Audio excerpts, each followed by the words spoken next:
नमस्कार, आप देख रहे हैं नेशनल वेदर बुलेटिन मौसम तक पर। मैं हूं देवेंद्र त्रिपाठी।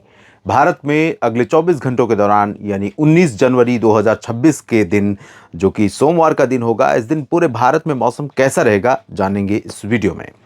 दोस्तों, उत्तर भारत की पर्वतीय क्षेत्रों पर जो WD आते हैं इस समय सर्दियों के मौसम में, मॉनसून सीजन के बाद, उनका बहुत अहम रोल होता है, बहुत अहम भूमिका होती है भारत के कई राज्यों के मौसम को बदलने में।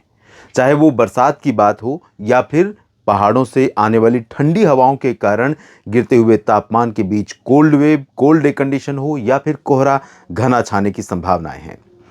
इन सभी परिस्थितियों के लिए काफ़ी हद तक जिम्मेदार होते हैं। बहुत सारे मित्र लगातार कोल्ड वेव और WD वेस्टर्न डिस्टर्बेंस के बारे में बात कर रहे हैं कि उसके बारे में एक वीडियो अलग से कीजिए, जिसमें जानकारी दीजिए। हिमाचल प्रदेश से हैं गुंजन शर्मा जी, उन्होंने कई बार कहा है। तो फिलहाल अभी वर्तमान समय में एक WD बना हुआ है और एक सिस्टम 19 जनवरी को फिर से पर्वतीय क्षेत्रों की तरफ रुख कर रहा है। पीछे से आ रहे हैं बादल और ये बादल पर्वतीय क्षेत्रों पर यहाँ पर टिकेंगे, रुकेंगे। इसके बाद 19 के बाद 22 को एक ऐसा सिस्टम आ रहा है जो अभी तक के इस सीजन के 2025-26 के सर्दी के सीजन के दौरान सबसे ज़्यादा स्ट्रांग हो सकता है, ऐसा लग रहा है। और इसके चलते पहाड़ों पर काफ़ी जगहों पर बर्फबारी हो सकती है और मैदानों में बरसात होने की संभावनाएं बन सकती हैं। तो इस सिस्टम के प्रभाव से कितना परिवर्तन अगले 24 घंटों में मौसम में नजर आएगा और इसके प्रभाव से जो इंड्यूस्ड सर्कुलेशन राजस्थान और आसपास के रीजन पर है, वो कितना इम्पैक्ट डाल पाएगा नीचे तक, सेंट्रल इंडिया या वेस्टर्न इंडिया या फिर नॉर्थ वेस्ट प्लेन्स, जो उत्तर पश्चिम भारत का मैदानी हिस्सा है, पंजाब से लेकर उत्तर प्रदेश तक का, राजस्थान, हरियाणा, दिल्ली और चंडीगढ़ का, या फिर सेंट्रल पार्ट्स में, और दक्षिण में क्या कुछ परिवर्तन होगा, ये सब कुछ हम इस वीडियो में जानने का प्रयास करेंगे। दोस्तों, इस वीडियो में समझने का प्रयास करेंगे। आगे बढ़े उससे पहले आपको दिखाते हैं क्या अलर्ट है 19 जनवरी के लिए। मौसम विभाग के द्वारा जो ये अलर्ट इशू किया गया है अगले 24 घंटों में, रेड या ऑरेंज अलर्ट जैसी सिचुएशन किसी भी मौसम स्थिति को लेकर नहीं है। ना बरसात, ना कोल्ड वेव, ना कोल्ड डे, ना फॉग और अन्य स्नोफॉल को भी लेकर नहीं है। WD के प्रभाव से कुछ पर्वतीय क्षेत्रों पर होगी, उसके बारे में बात करते हैं। लेकिन जो येलो अलर्ट जारी किया गया है वो है हिमाचल प्रदेश में कोल्ड वेव का, पंजाब, हरियाणा, उत्तर प्रदेश और बिहार में ये कोहरे का येलो अलर्ट है। यानी हल्के से मध्यम कोहरा ही यहाँ संभावित है। अब अगर मैं अपनी बात कहूँ कि मुझे क्या लग रहा है इन परिस्थितियों के बीच में, तो देखिए, कल से थोड़ी सी उत्तर पश्चिमी हवाएं फिर एक कह सकते हैं मोमेंटम पकड़ रही हैं, गति पकड़ रही हैं। और जैसे ही उत्तर पश्चिमी दिशा की हवाएं पंजाब और इधर जम्मू कश्मीर से लेकर हिमाचल से लेकर नीचे की तरफ जब बढ़ना शुरू करती हैं, तो इस रीजन में, जिस रीजन में वो पहुंचती हैं हवाएं, वहां पर तापमान में थोड़ी गिरावट दर्ज की जाती है। तो आप जानते हैं कि कोहरे के लिए तापमान का नीचे होना भी ज़रूरी है। 4 डिग्री या उससे कम तापमान होता है तो कोहरे की पॉसिबिलिटी बढ़ जाती है। और उसके बाद कंडीशन है कि एटमॉस्फेयर में नमी होनी चाहिए। जब तक नमी नहीं रहेगी वायुमंडल में या वातावरण में निचले सरफेस पर, तब तक घना कोहरा नहीं हो सकता। आसमान मुख्य रूप से साफ हो, हवा की रफ्तार तेज़ ना हो ज़्यादा। तो ये जो परिस्थितियां हैं कोहरे के लिए, इनमें ज़्यादातर परिस्थितियां रहेंगी। जैसे तापमान 4-5 डिग्री के आसपास रहेगा और ज़्यादातर जगहों पर इंक्लूडिंग दिल्ली और हरियाणा। और जो हवा बदल रही है धीरे धीरे रुख, उसके चलते गलन थोड़ी बढ़ेगी, टेम्परेचर थोड़ा सा गिरेगा। तो एक कंडीशन मैटर करेगी, हवा की रफ्तार ज़्यादा नहीं होगी। दूसरी कंडीशन, बादल मुख्यतः नहीं रहेंगे, आसमान साफ रहने की संभावना है। और एटमॉस्फेयर में नमी का स्तर थोड़ा सा है, बहुत ज़्यादा नमी नहीं है लेकिन थोड़ी नमी ज़रूर है। तो कहाँ पर संभावना दिखाई पड़ी ज़्यादा, वो है पंजाब और हरियाणा का कुछ पश्चिमी हिस्सा, जिसमें हिसार, सिरसा, फतेहाबाद और कैथल, जींद, करनाल, कुरुक्षेत्र, अंबाला, यमुना नगर, पंचकुला, चंडीगढ़, और साथ में गंगानगर, हनुमानगढ़, बीकानेर तक तो नहीं लेकिन हनुमानगढ़ तक चांसेस रहेंगे। और इन भागों में कुछ जगहों पर मध्यम से घना कोहरा हो सकता है। साथ ही जम्मू कश्मीर में जम्मू, हिमाचल प्रदेश में शिमला और उत्तराखंड में देहरादून, इन भागों में भी, और पश्चिमी उत्तर प्रदेश के कुछ भागों पर भी थोड़े समय के लिए घना कोहरा हो सकता है। बाकी जगहों पर पैचेस में कोहरा रहेगा, चाहे यूपी का रेस्ट ऑफ द रीजन हो, बिहार हो, या उत्तरी मध्य प्रदेश हो, या उत्तर पूर्वी राजस्थान के रीजन हो, भरतपुर, अलवर, दौसा, धौलपुर, करौली और गुना, ग्वालियर, शिवपुरी, श्योपुर, इन भागों में फिलहाल पैचेस में बहुत लाइट या शैलो फॉग होने के चांसेस रहेंगे। ज़्यादा चांसेस यहाँ पर नहीं रहेंगे। बाकी देश में कहीं भी कोई अलर्ट नहीं है। तो इन स्थितियों में कैसा मौसम रहेगा, हवा का क्या मिजाज रहेगा, उसको भी जान लेते हैं। इसमें आप देखिए, हवा के बारे में हमने कहा कि हवा थोड़ा सा एक डायरेक्शन लेती हुई नज़र आ रही है और इस डायरेक्शन की हवा हमेशा टेम्परेचर को नीचे ले जाती है, गलन बढ़ाती है। तो वो परिस्थिति पश्चिमी पंजाब, पश्चिमी राजस्थान, गुजरात के सौराष्ट्र और कच्छ रीजन तक और पंजाब के rest of the region, Haryana, Delhi, Chandigarh और राजस्थान के पूर्वी हिस्सों, उत्तर प्रदेश और बिहार के ऊपर नज़र आ रही है।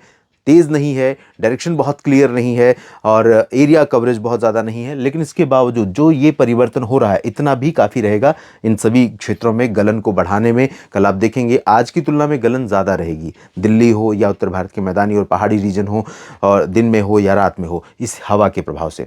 और यहाँ पर क्योंकि बादल बहुत देर तक नहीं रहेंगे, थोड़े बहुत हल्के फुल्के बादल नज़र आएंगे, हल्का फुल्का कोहरा दिल्ली और उत्तर प्रदेश में रहेगा, तो ये कोहरा भी हट जाएगा, तो इसकी वजह से धूप भी दिखाई पड़ेगी। तो धूप के बीच में ये हल्की गलन वाली सर्दी दिन में भी जारी रहने वाली है। दक्षिण भारत से कुछ हवाएं यहाँ पर चल रही हैं, थोड़े बहुत बादल केरल और लक्षद्वीप के ऊपर नज़र आ रहे हैं। आने वाले दिनों में बादल इधर बढ़ेंगे तटों पर, जो पूरब से बंगाल की खाड़ी की तरफ से आ रहे हैं। इसके चलते दक्षिण भारत के भागों में कुछ जगहों पर हो सकता है थोड़ी बहुत गतिविधियां नजर आएँ, कुछ संभावनाएं बने। तो अभी जो संभावना दिखाई पड़ रही है बरसात की दोस्तों, उसके अनुसार या हिमपात की, उसके अनुसार यहाँ पर गिलगित में और लद्दाख के बीच में कई जगहों पर, जबकि जम्मू कश्मीर के बहुत ऊंचे इलाकों में या कहें उत्तरी क्षेत्रों में और ये जो हिमाचल प्रदेश का जो ऊपरी रीजन है यहाँ पर कुछ जगहों पर हल्की वर्षा या बर्फबारी होने की संभावनाएं बन सकती हैं। निचले जम्मू कश्मीर में या धर्मशाला, डलहौजी, चंबा, ऊना से लेकर शिमला के बीच में, देहरादून, मसूरी, नैनीताल, पंतनगर समेत ऑलमोस्ट उत्तराखंड में चांसेस हैं कि क्लियर वेदर रहे, लेकिन बहुत हायर हिल्स पर यहाँ पर हो सकता है आज मध्यरात्रि और कल दोपहर के पहले कुछ बादल रहें, थोड़ी बहुत बरसात हो जाए। बाकी पंजाब हो, हरियाणा हो, चंडीगढ़, दिल्ली या राजस्थान, उत्तर प्रदेश, बिहार, झारखंड, पश्चिम बंगाल, ओडिशा, छत्तीसगढ़ और मध्य प्रदेश, महाराष्ट्र, गुजरात, गोवा और कर्नाटक, तेलंगाना, आंध्र प्रदेश, तमिलनाडु या केरल, लक्षद्वीप, पुदुचेरी, पूर्वोत्तर भारत, अंडमान और निकोबार, यानी पूरे 28 राज्यों और 8 केंद्र शासित प्रदेशों में से हायर हिल्स को छोड़ दें तो ज़्यादातर जगहों पर मेनली क्लियर और ड्राई वेदर रहने की संभावना है। 36 में से ज़्यादातर जगहों पर चांसेस क्लियर वेदर के हैं।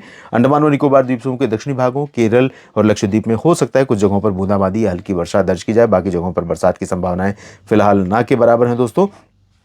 और जिस ठंडी या कोहरे का जिक्र मैंने किया, कोहरा घना पंजाब और हरियाणा, राजस्थान में ही रहेगा, बाकी जगहों पर इधर भी पॉकेट्स में रहेगा।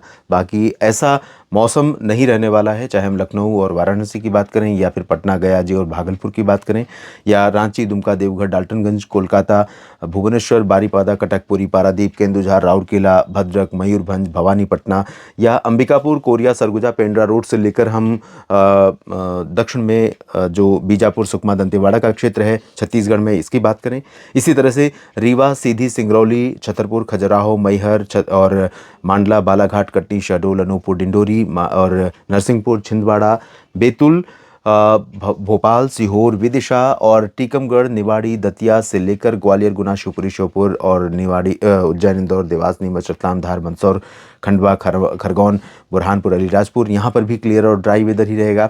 हवा का भी कोई बहुत क्लियर डायरेक्शन और क्लियर इम्पैक्ट नहीं रहने वाला, ना तो बंगाल की खाड़ी और ना ही उत्तर के पहाड़ों की, तो मिला जुला मौसम यहाँ पर रहने वाला है। टेम्परेचर सामान्य के आसपास रहेंगे। गुना और ग्वालियर, रीवा और छतरपुर में हो सकता है थोड़ा पारा नीचे जाए।